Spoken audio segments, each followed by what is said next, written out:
Hey guys, it's Ben here from the Strength Factory, and today we've got something a little different. Today we're talking bike tech, we're talking about the OChain Active Spider and why I think it's one of the best upgrades you can make to your bike. First of all then, what is an OChain? Well, it's a spider, and a spider is a part that joins your cranks onto your chainring. And what makes the OChain different to normal spiders is this. Okay, it's active.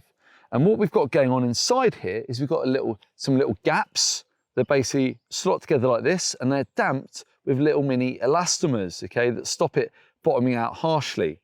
You can actually adjust the amount of movement and travel in the spider by putting in different elastomers, okay, to tune the ride and the feel that you want.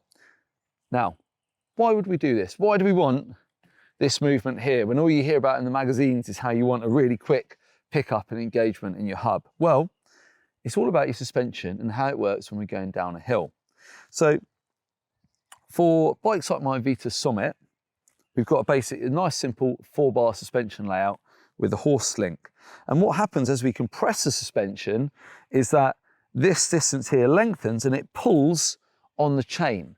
And this is what you would call pedal kickback. And this is a sensation that many people will have felt in their feet, especially when you're going maybe off slow steps and drops and things like that. You feel that kick and that push into your feet. Now, some people really don't like pedal kickback. Some people don't care. But the whole time you're feeling pedal kickback in your feet, it means it's also restricting the movement of the suspension. Because if you're feeling that pressure through your foot, it means that the suspension is being resisted in its path, okay, by the weight of your body on the pedal and the fact that the chain is growing.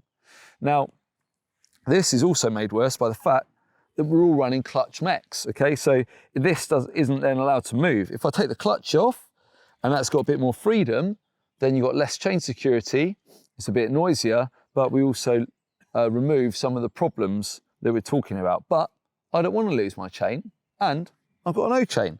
So I'm going to keep my mech locked out because the OChain is going to take that growth out of the system and keep me from feeling that in my feet, and it's going to keep the rear end of the bike really active.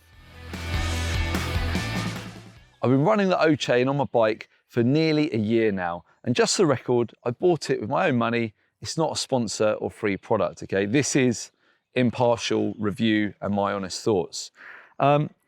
And right from the start, as soon as I started running it, I could really feel the difference. In particular, I put it on up in Scotland, riding some real steep, like steppy, slow tracks. And they're the sort of tracks where you really feel on the brakes, the back end like kicks up and it kind of packs up the suspension under braking a bit.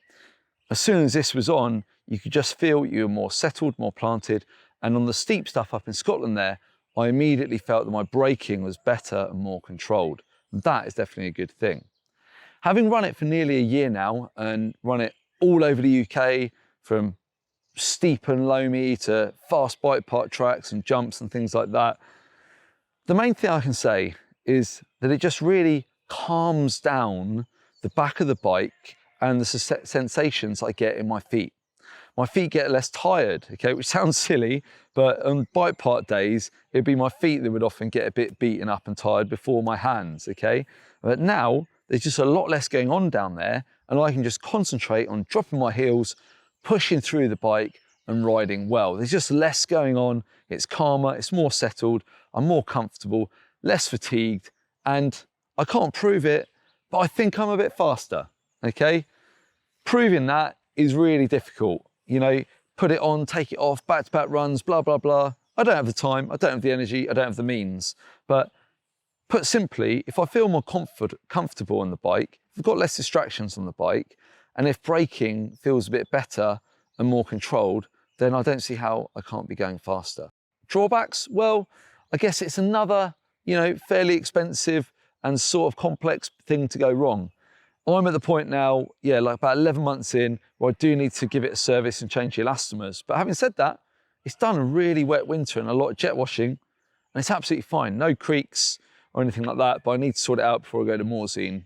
The other thing I'd say is that, some people really don't like that take up, These are the people who want the fastest engaging hubs and things like that, which I've never been that fussed about. You press your foot on the pedal, it moves that much, and then it's just like normal pedaling. You push your foot hard and your bike goes faster, okay? So I don't really get when people go on about it as being a big negative, that initial take up. You know, maybe if you're an XC racer or something, I don't know, but all I can say is this, I rate it. I'm gonna do my best to basically have it on, on every bike I have going forwards. So I'm getting my new e-bike next month, I'm gonna get an OChain on it. When this bike gets replaced, you know, by Vitus next year, I'm gonna put an OChain on it, okay? It just makes my riding better. It's a no-brainer to me. So that's my honest opinion about the OChain, but don't just take my word for it. Have a look at the next Downhill World Cup and see how many riders are running these. They're not sponsored by OChain, they're buying them with their own money half the time. Their teams are buying them. The riders are all running them because they feel the difference, they feel that performance enhancement. And it's just, yeah, more and more people you see are running them. And I don't think it's just a fad, I don't think it's fashion. There's really something to it, okay? If you're running one of these modern high pivot bikes, then yeah, maybe you don't need one because you don't get the chain growth. But if you're running a bike with a normal pivot and a normal chain line, then to me, it's like 300 odd pounds, really well spent, that makes a genuine difference to the performance and feel of your bike.